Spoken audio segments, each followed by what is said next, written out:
Hey everybody, welcome, welcome, welcome. It is Tuesday, noon Eastern time. And what does that mean? It means it's time to talk junk on Let's Talk Junk. I'm Lee Godbold with Junk Removal Authority, where we help junk removal business owners make more money and live a better life. Extremely happy you're here today. We're going to have a great show today. Today we're actually going to be talking about what the greatest weapon in your junk removal business is and how to use it.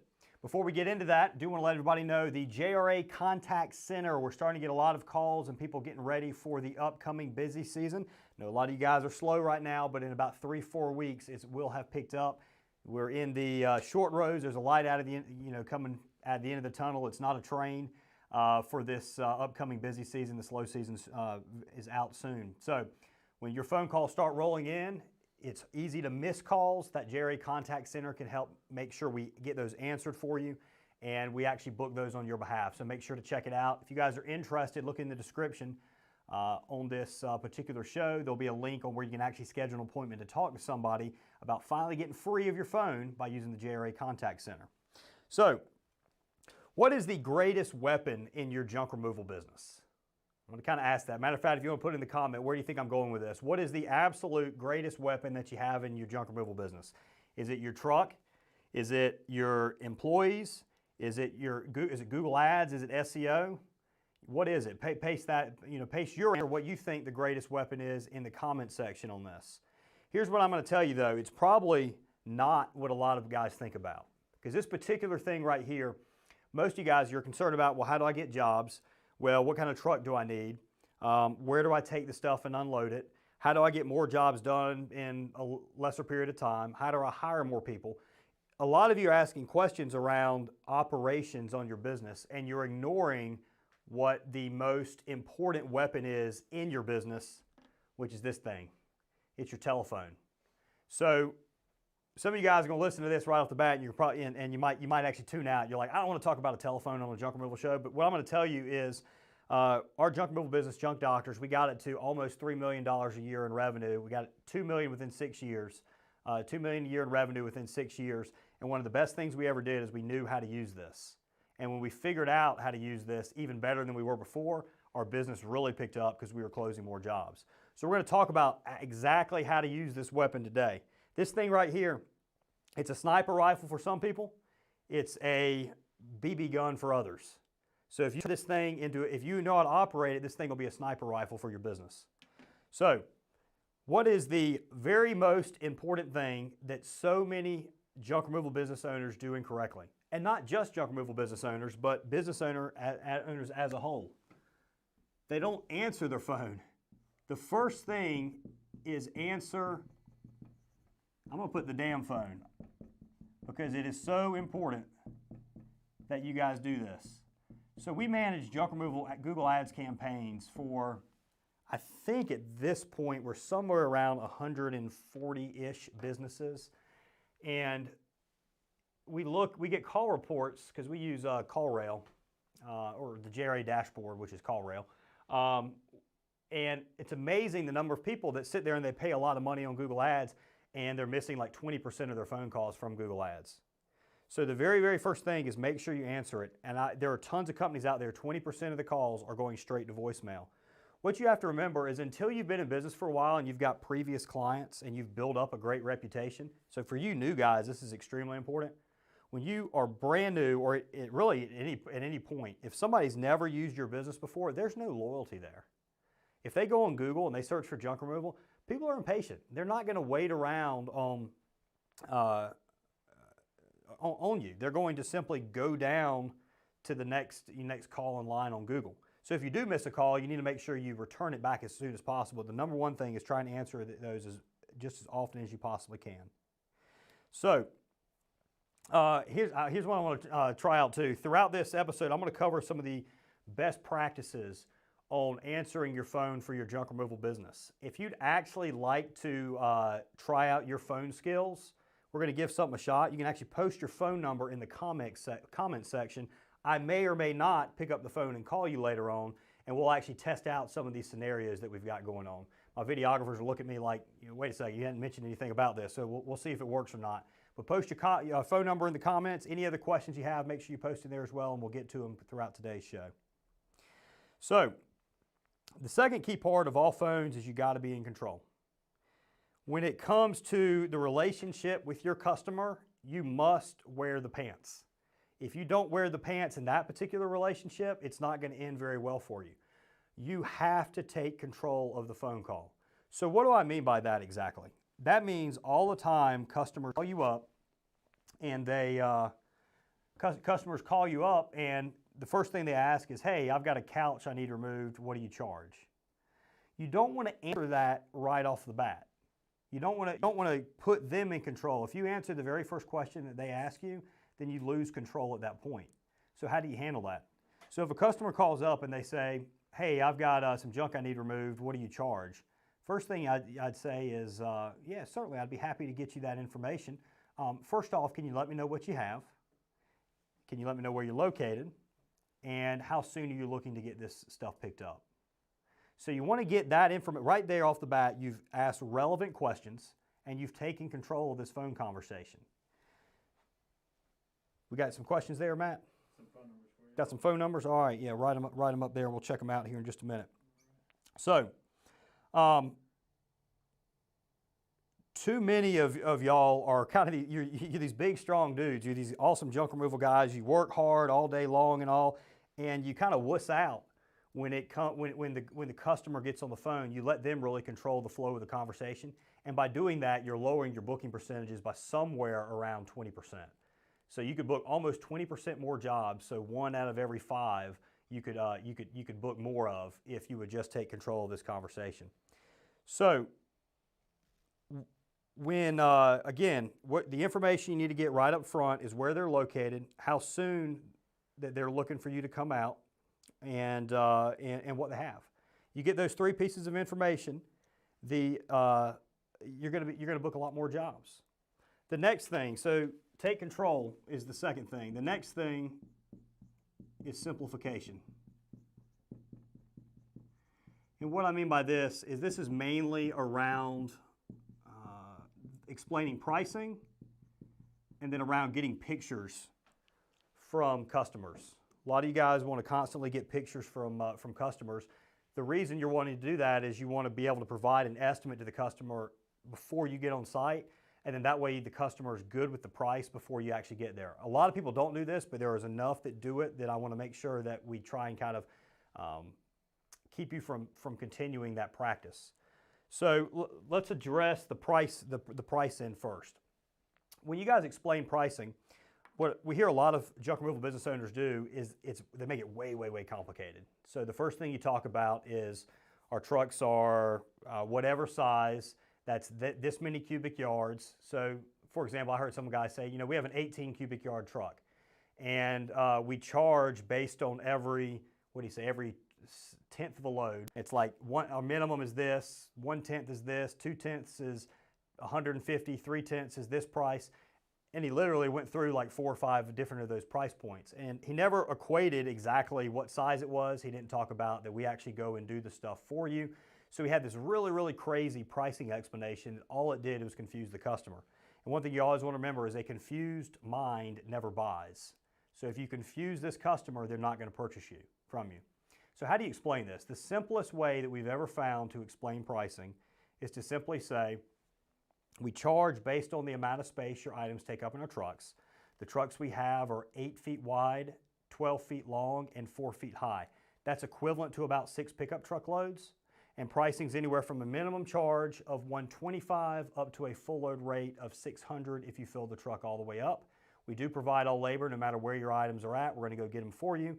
And we could be out there as soon as tomorrow between 10 to 12. So very, very quick pricing explanation right there. Made it super, super, super simple. And by doing that, you're going to schedule a lot more jobs and you're going to have customers that are much, much happier. The other thing you'll notice right there is I immediately transitioned from explaining the price, what the price is, directly into the close. So if you remember when you took control of the call at the beginning of the call, one of the pieces of information you got is how soon you're looking to get the job done. I use that piece of information to recommend a time after I explain pricing in order to go ahead and schedule the job. That's going to be huge on increasing your booking rates. The other end of simplification, and then we're going to start taking some questions. The other end of simplification is this: price estimates. We've gone to, in the land of the cell phone, a lot of times we say, hey, why don't you take a picture of it and send it over to me? The problem is, as soon as we introduce that as an option to the customer, they're going to think about, well, I can do this for multiple companies, and they're going to take all these same pictures and they're going to blast them out to 3 or 4 companies, and they're going to hire whoever's the lowest price. The issue being is oftentimes the lowest priced person is going to get on site and they're actually going to raise it up. So you're fighting a losing battle at that point, because once the company's on site, chances are the customer's going to go ahead and go forward with it anyway, and all this. All right, so the first question we got: if you are slow with little to no work, is it worth driving an hour away for a single item pickup? Little to no work, is it worth driving an hour away for a single item pickup? So, yeah, I mean, generally, if you're back when we were slow, I mean, everybody goes days. When we first get started, we would go days with no jobs at all, and we would drive a good little ways out. You don't want to necessarily lose money, especially if you have employees. I would go out there and do it. If it's just yourself, the thing to think about is, yeah, if I go out there and even if I don't make any money here, if I just break even, who knows, this customer might turn into a larger job later on. So I would recommend taking that job as long as you're not losing much money by going and doing it. And even if you are going to lose a little bit of money if you already have employees, just keeping your employees is important, keeping them busy. So any other questions, just make sure you post them on the comments there, and we'll get to them kind of throughout this episode. The next thing is objection handling. So what used to always happen is we would, like when I was taking calls, before I learned all this stuff that I'm going over now, because I can guarantee every single mistake that's been made, I've made it.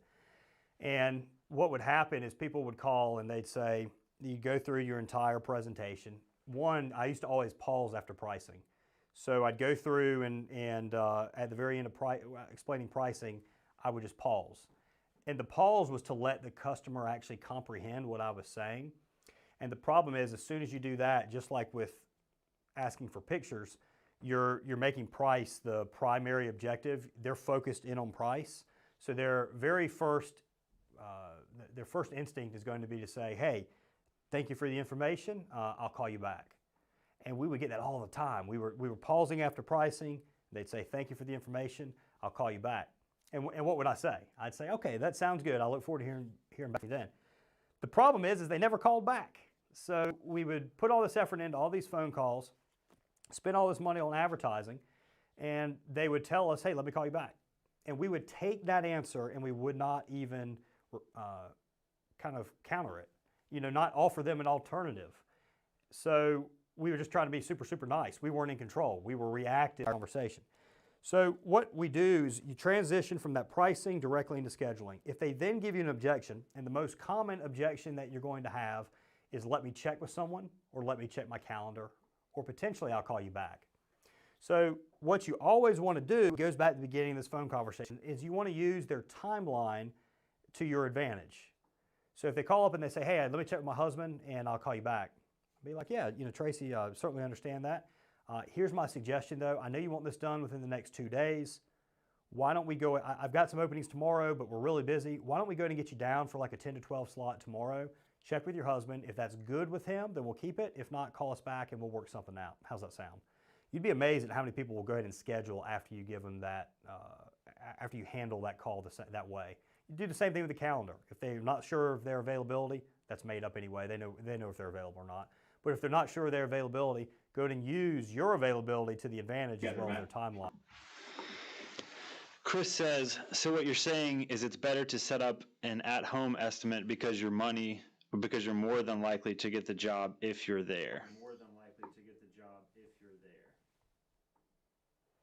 Exactly. You're going to be more likely to actually book the appointment over the phone if you're going to do an on-site estimate rather than over the phone. As soon as you do an over-the-phone estimate, your booking percentages are going to go down. Your on-site completion percentage might be a little bit higher, but you'll actually find if you've got some basic sales skills, once you get on site, you're going to be able to quote that job. Customers don't want to have multiple people coming over and giving them quotes on a $300 or $400 project, or even a couple $1,000 project sometimes. They just want it done. They've done a little research. They understand most companies are about the same. Get on site, be nice, personable to people, know how to quote, and you'll be amazed at how many jobs you schedule. The picture thing, you're going to reduce your bookings by a ton. In regards to pricing, if I use a box truck, should I tell the customer our full load price is $500 and then tell them we can fit 2 full loads instead of saying $1,000 full load? Yeah, no doubt. So, and that's exactly what we do. We equate it to pickup truck loads. People that have box trucks, what we've kind of told them in the past is say, you know, the trucks we have are much larger than our typical competitors. They're equivalent to about 12 pickup truck loads. We charge based on. Look at this. I'm answering this terrible. You're exactly correct. You're going to tell them similar to my competition, to the other competitors out there. We price based upon a load volume size of about 6 pickup truck loads. Our minimum charge is this. Our full load rate's this. That includes the labor. You know, we provide all labor, and we can be out there as soon as so and so. I wouldn't even elaborate on the larger box truck because then you just make things more confusing. I would equate it to just like a lot of our competition does. We charge on the basis of about the volume of 6 pickup truck loads, and just figure out how to say it much more smoothly than I just did. But in regards to pricing, what are your thoughts of weight-based versus volume-based pricing? So, most junk removal jobs do not weigh very much. So what happens is, I mean, we'll go and do a full load of cardboard or some furniture and stuff like that, and it might take an hour and a half, and the job doesn't weigh very much at all. But then we'll go and do a job that, and then sometimes you'll have a job, it's heavy, it takes a long time, and it's heavy. So general rule, I don't really like the whole weight deal because you only have a finite, limited amount of space in the back of your truck, and yeah, generally you're not going to hit the weight limit before you hit the volume limit. So the exception to that is if you're hauling concrete, shingles, that stuff, and then in that case, we still charge by volume, but it's bed load pricing, which is basically the entire surface of the bed. We say up to about 1.5 feet, and because what we found is for shingles, concrete, and all, that's normally the limit on these Isuzu style trucks. It's the same pricing, but it's done in quarter loads, so it goes anywhere from $100 or $125 minimum to a $600 full load. And you have the quarter load, the half load, 3/4, and full bed load, and that's how we do it. There are some companies out there that have kind of differentiated themselves a little bit. They put scales on their trucks, and they actually are weighing the stuff. And so they're weighing the stuff, and that is a certain amount for the weight, and then they charge for the amount of time they're actually on site. Again, I think it's so confusing. Straight up volume pricing's worked for us, it's worked for Got Junk, and it's worked for 1,000 other junk removal companies throughout the country. I would tend to recommend just keep going that route. Chris says, what's confusing me is this. How can you quote someone a price until the truck is loaded? You'd be amazed after you've done a few jobs, you're going to be able to go around and look at everything that's there, and you'll just immediately know exactly how much it's going to take up. And from time to time, you might miss it, but you know, we did, I don't know, probably 8,000 jobs last year, and our job accuracy, we track end of job pictures, so our team members actually take pictures at the end of a job, and they attach it to the job, and we compare what they quoted to compare to how much stuff was actually in the truck, and the accuracy is almost scary. Now, from time to time, they miss it, and you have to eat it, but for the most part, you just get to the point after you've seen enough stuff, you just know how things are going to fit, how much space they're going to take up, and you'll be good to go. That simply just takes experience, getting out there, making some mistakes, and learning from it. All right, so if we got any other questions, just please make sure to post them on there. Matt, I'll tell you what we can do right now. If you got a company name or phone number, throw it up here, and let's call somebody up. Let's just see how this goes. Let's see if they actually. All right, let's see. We got Mike's Hauling, 440-371-3319. Let's give him a call here.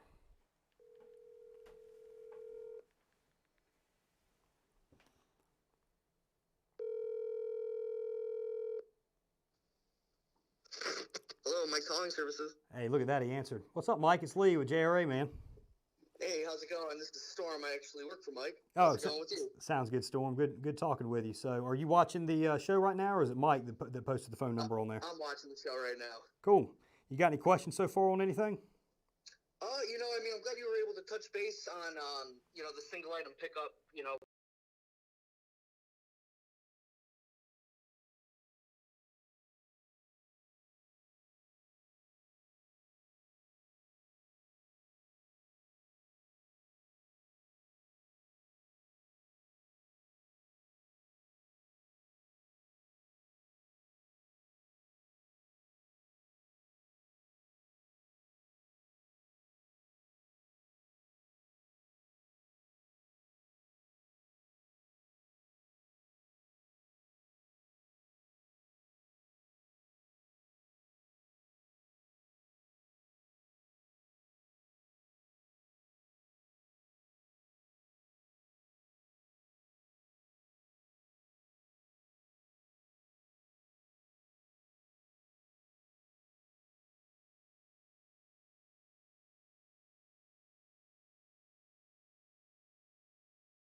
All right, I got two back up.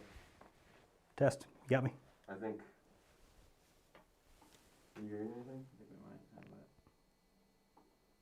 It's showing up on this right now. Oh, this is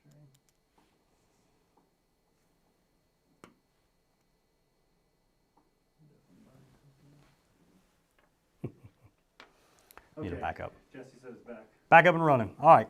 So sorry about the technical difficulties there. What Storm from Mike's Hauling was saying, I'm not sure where I got cut out there where the audio quit working, is how do you know? His concern is pressuring people, like pressuring, almost peer pressuring them into scheduling. So they give us objections, and he still tries to keep working them towards the booking. The answer to that is the more you press, the higher likelihood they are to schedule, but the higher likelihood they have in canceling. We like pressing twice. So if there's two objections, we like handling twice, and then after that, we generally stop pressing because we figure out we assume this person really doesn't want to do the job. So we know they're going to cancel at a much higher rate. It's a personal preference as to how much you push. So, but our answer is about twice, and then at that point, we're very pleasant. And the conversation kind of ends, and we don't really push it too much from there. We will follow up, which is the next thing that I want to talk about.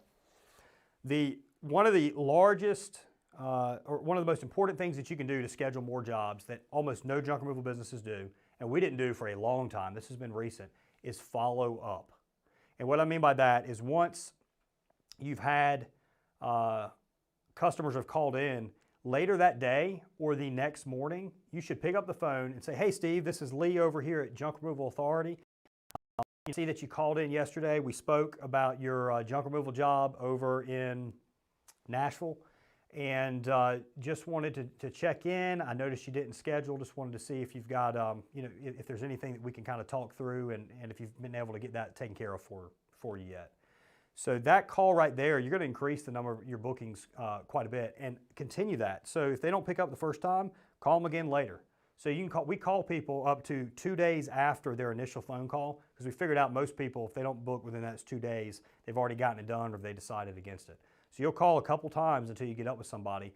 Pleasant on the phone, figuring out, why they didn't decide to book, what they wound up doing, and can we still help you? And if you do that, you're going to book a lot more jobs. We are coming up on kind of the end of this show, though, so any questions, make sure you place them in here. I know we had another phone call we'll probably dial in just a minute. We got any questions before we do that? Yeah, I got one more question right here. We got planning on using you guys for a landing page, but worried I might lose conversions. Is a landing page worth it? Well, the reason you would use a landing page is because the landing page is set up in such a way it should actually increase conversions. So if you've got a great website that's got great conversions already, typically, what we consider to be great conversions is somewhere in the over 20%, 20, 25%, maybe even, some really good ones might be 30%. So that's 1 out of every 4 or 1 out of every 3 people are actually contacting you. And if your web page is much under 20%, generally a good landing page can get you up above that. You shouldn't lose conversions if you're talking about using one of our landing pages as a general rule, though. All right, I think we had one other phone call right there. This phone number, was it Steve? Steve Stout. I've actually got his number on my phone, I think. Let's see.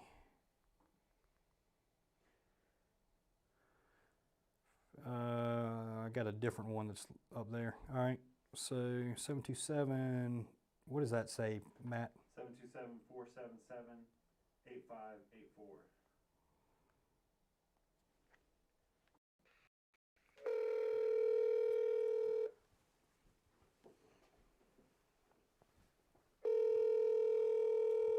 He just gave us a different number. I've got a cell number. Okay.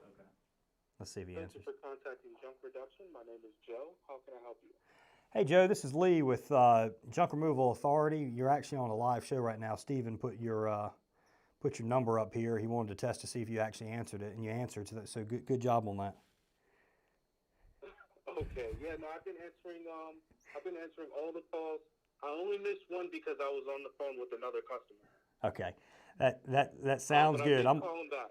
Yeah, I'm gonna call Steven right now and test him out and see if he answers. Okay. All right, thanks, man. I appreciate it. All right. Bye. No problem.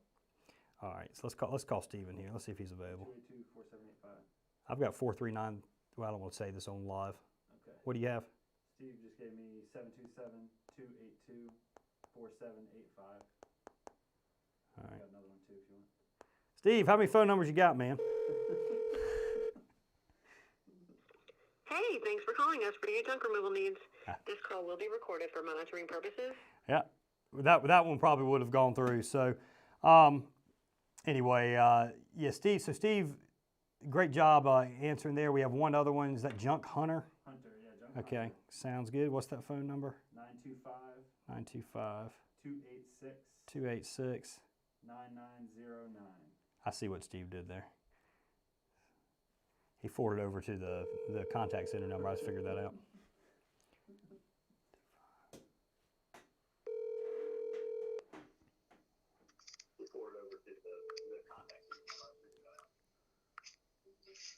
Junk Hunter.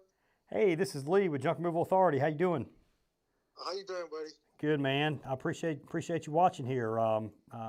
We're testing you out. You answered your phone. Do you normally get those calls answered? Yes. I'm watching you on TV. The first thing I woke up and just start watching you. Cool. Where are you located at? I'm located in Bay Area, All Bay right. Area, How long? East Bay, How long? California. How long you been in business? I've been in business in the last, June, properly April. All right. Things been going well for you? Yeah, things is all right. I've been trying, just Yelp. I didn't do anything else. Yep. And then I started watching you and watched last week and this week. I was just wondering, you guys' services and, it's motivation, you guys, Yeah. It's a completely different level. And that's why I left my phone number. I was just wondering how much you guys, the policies and everything, what's the benefits from you guys. Mm-hmm. And the trucks and everything, as you explain in your videos. Yeah. So I tell you what, we've got your number here. What we'll do is after the show, I can actually get set up where Shane will give you a call and kind of talk to you about that stuff. You got any general junk removal questions that you've kind of had, would like to get answered? Yes, the question is mostly like we have so much competition around here, like so much. Like people call me, like this morning, two people called me, right, for like futon or something. We give them a price. Like I am a dirt, like we're doing it for cheap too. But for some reason, they say, okay, we just wanted to find out the price. So like, every day we get calls, 2 calls, 3 calls, and we never book the clients. Yeah, those single item pickups, that's fairly common. One thing you might consider doing is once you give them that answer and they come back with you and they say you just want the price, what you could actually say is, hey, I've actually got a single item pickup day coming up on tomorrow with a couple spots remaining. And we can actually do it for a little bit less, because what we do is we schedule people that just have single items. And if you're flexible throughout the day, so, we'll be there sometime between 8 and 5, and we'll call you when we're on the way. Then we could actually, instead of charging $120 for that item, we could charge, say, $69 for that item. I've got another one spot left right now. Would you like me to go ahead and get that in and kind of lock in those savings? So, go ahead. As a matter of fact, I did the same thing. Like, you said in your previous video. Yep. Oh, they're like, okay, that's my customer, that's my client. I'll call you back. Yeah. Like, if we decided, that's okay, it's fine. Yep. So instead, just use if you got their availability at the start of the call, if you get that information, that availability, you can use that to talk about how limited of space you have. And, they can always call back and cancel or whatever if needed. So in this case, if you called me up and you said, I've got a futon, I told you the price is $125, and they say, okay, thanks, you can come back and you can say, Susan, whatever your name is, say, Susan, I understand you do want this done in the next day or so. I do have a very limited availability left. We've been pretty busy here recently. I've got a slot available tomorrow between 10 to 12. Would you like us to kind of go ahead and put you down, and you can kind of double check and call us back if that's not going to work? And a lot of times you will book more jobs. What I was talking about before too was doing a single item pickup day. And we don't do this, but we have in the past, and it worked. And you can actually charge much, much less, because you're able to get like 7, 8, sometimes 9 pickups into one truck. So if you go out and instead of charging a $125 minimum, if you charge a $70 minimum, and you are able to line up 8 or 9 pickups, at that point you've gotten $600 out of a truckload for pretty easy work. You've just gone throughout the day and, the most efficient route possible. Does that make sense? Yeah, definitely making sense. So that's an option you had. Either one of those will help out. Sometimes on the single item stuff, though, people just aren't willing to pay what we have to charge, so you are going to book those at a lesser rate. As a matter of fact, all those clients, they call me, they are literally 2 miles from me. All those people, because the area I'm living in, it's a high volume area. A lot of people lives in it. Still, we can't. Yeah, if you use that discount thing, tell you what, another thing you can do sometimes, if they're only 2 miles from you or 2 miles from your truck, Susan, I know you're here. This is only a couple miles from where I happen to have a truck right now. Because I've got a truck in that area right now, we could come down to X price, but I need to be able to let them know immediately, because otherwise they're going to leave and the price is going to go back up. So if you use a little bit of demand, if you have somebody that's close by, you can go down a lot on your price, because you're already there. Your expenses are a lot less. Oh, okay. But most likely, sometime what happens, last week I was just watching to your video, listening to your video, and I went to the customer house. He had the sofa in 2nd floor. I don't know if you're gonna mention in your video or not. So the guy told me, I have a couch in the 1st floor. It was 3, 3 people can sit in it. It was really, really heavy. Yeah. I thought it's he said it's outside and everything. I went to his house because I had the truck. I know I can do it myself. One couch, I didn't took anybody with me.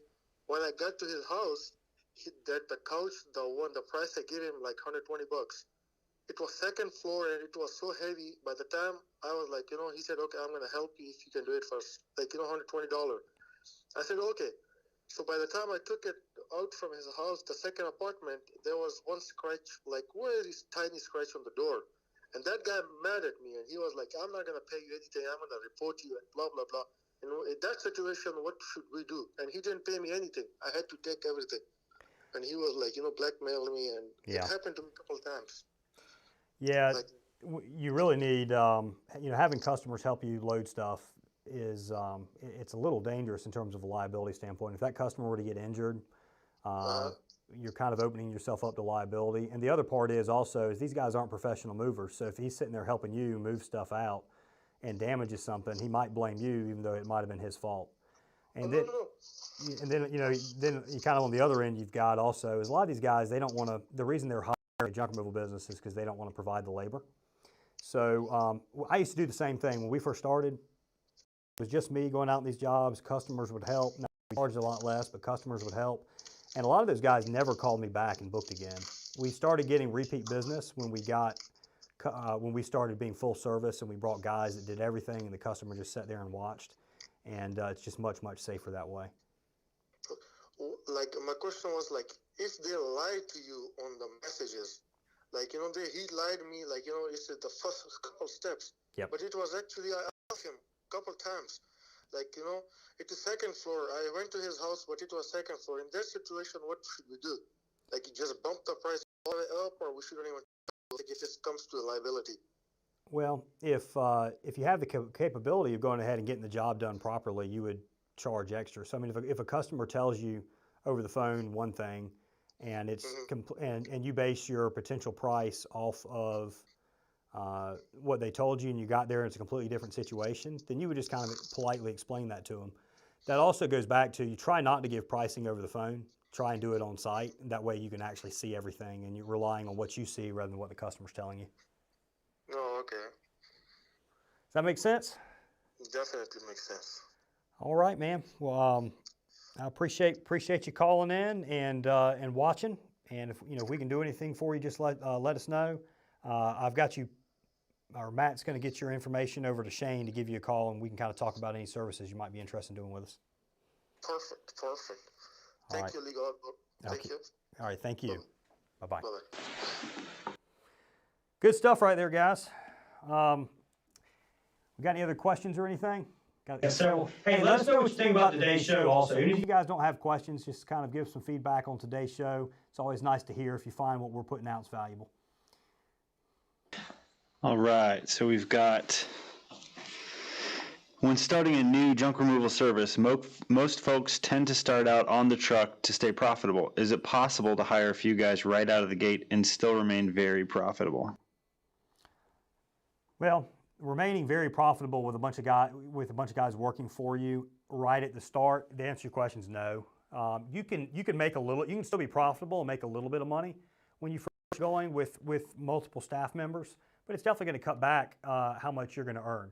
So the guys that do that are the ones that already have money saved up, or if they have other income streams coming in, and it does allow them to accelerate faster. But we definitely tell people when you first get started. I like business owners out on the truck when they first get going, because they're working with their guys. They're learning how to answer questions that the guys might have later on, and they're keeping their expenses low. So unless you're in a situation where you have money or other income coming in, stay on the truck for the first year or so until you get to the point where you're wanting to run about 2 trucks fairly consistently. Stay on the truck. There's nothing wrong with that. I was on the truck for probably about a year and a half. What's next? Odd question, but in regards to voicemail, should I have a female voice or a male voice? What I'm really getting at is, should I have a softer versus a man's strong voice for voicemail? I think a lot of people assume, and a lot of men actually assume, that that females book more jobs than men. And in junk removal, we haven't found that to be the case. Normally it's pretty much equal. So the only thing I would say is it just needs to be a friendly, professional sounding voice, and you've got some, you're enunciating your words well. I mean, you're just excited, kind of like me. I'm right up here and I'm excited to be presenting this stuff to you. But if you set up your voicemail, thanks for calling Junk Doctors, leave a message, you're going to get a lot worse results than, hey, appreciate you calling. This is Lee over here at Junk Doctors. Sorry we couldn't take your call. Please leave your name and number. We're going to call you right back. And hey, check this out. Just because you found our voicemail message, we're going to give you a $20 off discount for taking up extra time. You can do something like that. We don't do that, but I've seen people do it and it works.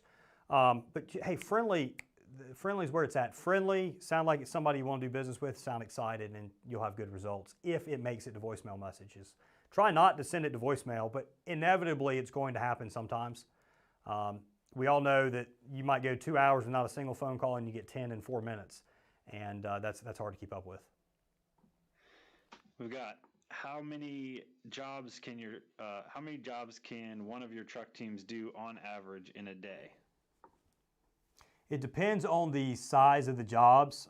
We normally say 5 a day, but I mean, if they're smaller jobs, you might be able to do 7 or 8. If they're larger jobs, if it's full loads, 3, maybe 4. But also sometimes those full load jobs, if they're all over the place and they're taking hours, 3 is going to be your cap.